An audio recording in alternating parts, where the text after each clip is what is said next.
तो बच्चे तो माशाल्लाह सभी के घरों में मौजूद होते हैं और जहाँ बच्चे हों वहाँ रेगुलर बेसिस पे लेस, कुरकुरे, चिप्स, पापड़ खाने की ज़िद्दें तो घर में चलती ही रहती हैं। लेकिन आज मैं आपके साथ एक ऐसी रेसिपी शेयर करी हूँ कि बाज़ार के नाकस चिप्स, पापड़ जिसमें सिर्फ़ और सिर्फ हवा ही भरी भी होती है, महंगे दामों ख़रीदने से बेहतर है कि घर में थोड़ी सी मेहनत से ढेर सारे चिप्स खुद ही तैयार कर लिए जाएं। और ये इतने बेहतरीन होते हैं जायके में कि बच्चे तो बच्चे, बड़ों की भी मौजें हो जाएंगी। लेकिन इसके लिए ना ही तो हमें आटा की ज़रूरत है, ना मैदे की, ना आटा गूंदने बेलने की। आसान और सिंपल सा प्रोसीजर यूज़ करेंगे तो फिर झटपट से रेसिपी को शुरू करते हैं। बिस्मिल्लाहिर्रहमानिर्रहीम, अस्सलाम वालेकुम and welcome back to my YouTube channel. मैं हूँ सिद्रा और आज आपके साथ शेयर करूँगी मैं राइस क्रैकर्स की रेसिपी, यानी कि चावल के आटे का इस्तेमाल करके हम बनाएंगे ढेर सारे चिप्स जो कि बहुत ही क्रंची बनते हैं। तो फिर चलें रेसिपी स्टार्ट करते हैं। 2 कप के जितना मैंने लिया है चावल का आटा, जो कि इंतहाई बारीक होता है। शुरू में मैं आपके साथ शेयर कर चुकी हूँ। अब आपने ये करना है कि एक सॉस पैन के या खुले बर्तन के अंदर लेना है 2 कप के जितना ही पानी। जितना आटा लेना है उतना ही पानी का आप इस्तेमाल करेंगे। पानी में हल्का सा जोश आने लगे तो शामिल कर दें आधा चम्मच के जितना नमक। फिर आपने गर्म पानी के अंदर शामिल कर देना है मेजर किया हुआ आटा। याद रहे कि जितना आपने आटा लिया है उतना ही आपने पानी लेना है। तो मैंने 2 कप के जितना आटा लिया था तो 2 कप पानी के अंदर ही मैंने आटे को ऐड कर दिया है। ना मैं इसको गूंदूंगी, ना ही मुझे इसे घंटों लगा के मेहनत करने की ज़रूरत है। सिंपली स्पैचुला की मदद से आपने पानी और आटे को रफली मिक्स कर देना है। अच्छा, इस बात की आपने टेंशन नहीं लेनी कि इसमें गुठलियाँ बन जाएंगी या ये मिक्स नहीं हो रहा। और जैसे ही आटे को आपने पानी के साथ मिक्स करना शुरू करना है, गैस का स्टोव आपने वहीं पर ऑफ कर देना है। जल्दी से बन जाने वाली रेसिपी है, टाइम बिल्कुल भी नहीं लगता। बस आपने गर्म पानी के अंदर जो है ना वो इसको अच्छे से मिक्स करना है। हल्का फुल्का सा ही मिक्स करें और फिर चूल्हे से नीचे उतार लें। अब आपने क्या करना है, कोई भी रबड़ की शीट मौजूद हो, कोई भी कुकिंग मैट मौजूद हो, सिलिकॉन का मैट मौजूद हो, या फिर नीचे कोई इस तरीके का बोर्ड हो, वो आपने रखना है नीचे। और उसके बाद आपने ये सारा का सारा जो मिक्सचर है ना, ये उस बोर्ड या सिलिकॉन मैट के ऊपर निकाल लेना है। याद रहे कि मिक्सचर अभी भी नीम गर्म सा है, तो बहुत ध्यान के साथ आपने इसको निकाल लेना है। और एक बार जब सारा मिक्सचर आप इकट्ठा कर लें, तब आपने हाथों की मदद से ये जो बिखरा हुआ मिक्सचर है इसको समेटना शुरू करना है। अब जिस तरीके से बच्चों का क्ले डो होता है ना, जिससे हम मुख्तलिफ़ किस्म की चीज़ें बनाते हैं, बस उसी तरीके से हाथों का इस्तेमाल करते हुए आपने चावल के आटे को इकट्ठा करना शुरू करना है। और बिल्कुल जिस तरीके से एक डो बनाई जाती है उसी तरीके से आपने एक डो बना के रेडी करनी है। अच्छा, ये थोड़ा सा नीम गर्म है तो मैंने यहाँ पर फूड ग्लव्स का इस्तेमाल किया है, जिसकी मदद से मैं इसको आसानी के साथ जो है वो मिक्स करती चली जाऊँगी। तो आप देखें ये बहुत ही आसानी के साथ जो है ना वो एक शेप में आता चला जाएगा, गुनता चला जाएगा। और ये जो बिखरा बिखरा सा आटा है ये अब सिमटता चला जाएगा। तो एक मीडियम कंसिस्टेंसी की डो सी रेडी हो जाएगी और हमें वही तैयार करनी है।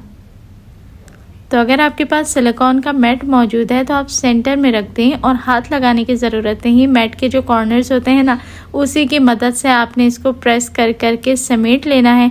और एक बार जब ये सिमट जाता है तो बहुत ही आसानी के साथ ये एक जगह गैदर रहता है। वैसे तो देखें, चावल के आटे से कोई भी चीज़ बनाई जाए तो उसको हैंडल करना मुश्किल होता है, लेकिन अगर आप रेसिपी में बताई गई सारी प्रोसीजर्स को, टिप्स को, टेक्निक्स को वैसे ही फॉलो करेंगे तो इंशाल्लाह आपकी रेसिपी बिल्कुल परफेक्ट बनेगी। और ये बहुत मज़े के राइस क्रैकर्स बनते हैं।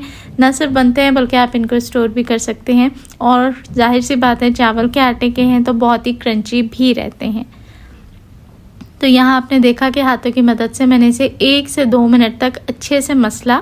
अगर ये लग रहा है कि काफ़ी गर्म है तो थोड़ा थोड़ा रोक के भी आप इसको कर सकते हैं, कोई ऐसे मसले की बात नहीं। बेसिकली हमें इसे स्मूथ करना है और बहुत ज़्यादा भी नहीं, 1 से 2 मिनट ही करके आपने इसको अच्छे से पूरा स्मूथ करके एक डोसी बना लेनी है। अब आप देखें कि डो काफ़ी हद तक सॉफ्ट है। ये इस तरीके से मैं प्रेस कर रही हूँ तो ये हार्ड डो बिल्कुल भी नहीं है। अब इसे बोल के अंदर मैं शिफ्ट करूँगी और जिस तरीके से रोटी बनाने के लिए हम एक पेड़ा सा लेते हैं ना, उसी तरीके से एक पेड़ा ले लूँगी। इस वक्त ये अच्छा नीम गर्म सा है, बहुत सॉफ्ट है। तो अब हमने क्या करना है, इसको बेल के एक पतली सी चपाती बना लेनी है पेपर की तरह। अच्छा, आपने बेलने के लिए सबसे पहले काउंटर पे चावल के आटे को हल्का सा डस्ट करना है। इसकी जगह पे आप आटे को या मैदे को भी डस्ट कर सकते हैं और अब हल्के हाथों से आपने बेलन की मदद से इसको बेलना शुरू करना है और इसको फैला लेना है। अच्छा, गोल शेप रखने की आप कोशिश ना करें, कोई मसले की बात नहीं है, हमने आगे जाके वैसे भी इसकी कटिंग करनी है। मैं दूसरी दफ़ा भी आपको दिखा दूँ कि देखें हल्का हल्का सा स्पीड मैंने वीडियो को फास्ट करने के लिए थोड़ी सी तेज़ कर दी, लेकिन जितनी बड़ी सी रोटी आप बना सकें वो आप बना लें और बिल्कुल पेपर जैसी पतली सी हमने इसको रखना है। अब छुरी या फिर पिज़्ज़ा कटर की मदद से साइडों से आप इसको इवन करके एक स्क्वायर सी शेप निकाल लें। तो देखें, इसीलिए मैंने कहा था कि अगर रेगुलर राउंड शेप ना भी रहे तो कोई मसले की बात नहीं, क्योंकि कॉर्नर्स हमने वैसे भी इसके ट्रिम करने थे। अब आप बिल्कुल इसकी हाफ इंच की इस तरीके से पट्टियों में कटिंग कर लें। जिस तरीके से हम नमक पारे बनाने के लिए कटिंग करते हैं उस तरीके से भी आप इसकी कटिंग कर सकते हैं, लेकिन थिकनेस आपने यही रखनी है ताकि जो आपके चिप्स हैं वो बहुत ही क्रिस्पी से बन के रेडी हों। तो बस शक्करपारे की कटिंग जिस तरीके से आपको मैंने सिखाई थी उसी तरीके से हमने इसके छोटे छोटे से बॉक्सेस में कटिंग कर लेनी है और बहुत ही आसानी के साथ ये हो जाते हैं। आपने याद रहे कि नीचे भी लाजमी आटा डस्ट करना है और ऊपर भी हल्का सा डस्ट कर दें ताकि ये चिपके नहीं। अब देखें, एक एक तो हम उठाने से रहे कि अगर एक एक चिप्स को हम उठाएंगे तो ढेर सारे बनाने में बहुत टाइम लग जाएगा। तो ये बहुत इंपॉर्टेंट टिप है कि अगर आप नीचे थोड़ा सा मैदा या फिर चावल का आटा डस्ट कर लेंगे तो ये बिल्कुल भी नहीं चिपकेंगे। और देखें, एक एक चिप्स आपका अलहदा रहेगा और बिल्कुल फ्राई होने के लिए तैयार है। इसी तरीके से एक एक रोटी को बेल के आप सारे चिप्स को पहले कटिंग कर लें और फिर तेल को अच्छे तरीके से गर्म करें। पहले एक क्रैकर को डाल के चेक कर लें कि ये टूट तो नहीं रहा, बिखर नहीं रहा और अच्छे से फ्राई हो रहा है। तेल अच्छे से गर्म हो चुका है और अच्छे तरीके से ये फूल रहा है। यहाँ आप देखें माशाल्लाह ये बहुत अच्छे तरीके से फूल भी गया है और बहुत ही परफेक्टली फ्राई हो गया है। इसको फ्राई करने के लिए आपने बहुत ज़्यादा गरम तेल का इस्तेमाल नहीं करना। तेल मीडियम गरम होना चाहिए और बहुत ज़्यादा टाइम इसको फ्राई होने में नहीं लगता, क्योंकि ये बहुत ही छोटे से होते हैं।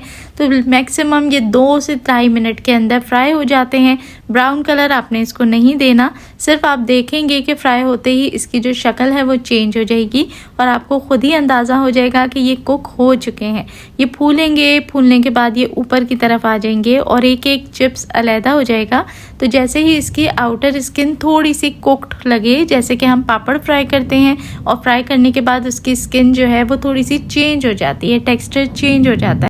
तो बस हमने इसको उतना ही फ्राई करना है। 2 से 2.5 मिनट मैक्सिमम आपको एक बैच को फ्राई करने में लगेंगे और उसके बाद आपने इसको तेल से अलहदा कर लेना है। बहुत ही क्रंची, बहुत ही क्रिस्पी, एक्स्ट्रा मज़ेदार किस्म के क्रैकर्स तो हमने बना के रेडी कर लिए हैं। अब आप देखें, थोड़े से आटे के साथ ढेर सारे क्रैकर्स हमने बना के रेडी किए हैं। और बच्चों को जो इतने महंगे पैकेट्स में हम चिप्स लेके देते हैं, पहले तो ये कि वो क्वालिटी बिल्कुल ज़ीरो होती है, उसकी कोई क्वालिटी नहीं होती, सिर्फ़ और सिर्फ वो एक जंक फूड होता है। उसके अलावा भी अगर हम देखें तो क्वांटिटी इतनी थोड़ी सी होती है कि उस क्वांटिटी में किसी का कोई भला नहीं होता। तो उससे बेहतर है कि आप घर पे इसको एक दफ़ा ट्राई करके देखें, इंशाल्लाह आपको बहुत पसंद आएंगे। वैसे तो ये सादा खाने में भी बहुत ही ज़्यादा टेस्टी लगते हैं, लेकिन हम पाकिस्तानी क्योंकि थोड़ा सा तीखा और चटपटा सा पसंद करते हैं, तो आज मैं आपके साथ घर में अवेलेबल चीज़ों के साथ ही चिप्स का मसाला भी बनाना सिखाऊंगी, जिसकी वजह से आपके ये जो राइस क्रैकर हैं ये बहुत ही चटपटे और चटखारेदार हो जाएंगे, जैसे कि हम मार्केट से कोई भी चिप्स का पैकेट ख़रीद के खाते हैं। बॉक्स ले लीजिए, उसमें शामिल करें 1 table spoon paprika powder, 1 table spoon के करीब ऐड किया है गार्लिक पाउडर, 1 टेबल स्पून ही लेना है चिकन पाउडर और थोड़ी सी सिर्फ और सिर्फ 1/4 चम्मच की जितनी लेनी है हमने टार्टरी, जिसे कहते हैं लेमन सॉल्ट या सिट्रिक एसिड। और अब आपने इसे बॉक्स में रख के अच्छे तरीके से शेक करना है।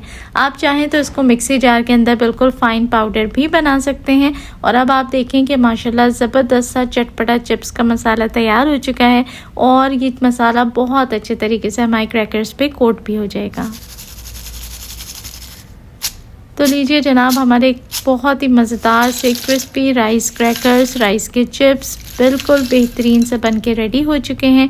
इसमें ऐड करेंगे ये मज़ेदार सा चिप्स का मसाला, ताकि ये बहुत ही मज़ेदार और चटपटे बन के रेडी हो जाएं। अच्छे तरीके से इसको सब तरफ से शेक कर लें ताकि मसाला सारे चिप्स के ऊपर बराबर डिस्ट्रीब्यूट हो जाए और बहुत अच्छे तरीके से इसके ऊपर कोट भी हो जाए।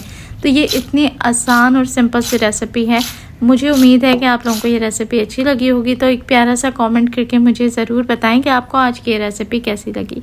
अच्छी लगी हो तो वीडियो को लाइक करके फ्रेंड्स और फैमिली में शेयर ज़रूर कर दिया करें, और चैनल पर नए हैं तो मैं रिक्वेस्ट करूँगी कि सब्सक्राइब लाइक भी कर दें। अपना रखें ढेरों ख्याल और मुझे दुआओं में याद रखें, और रेसिपी ज़रूर ट्राई करें, ख़ुद भी मज़े करें और बच्चों के भी मज़े करवाएं। देखने वाले सभी लोगों का बेहद शुक्रिया।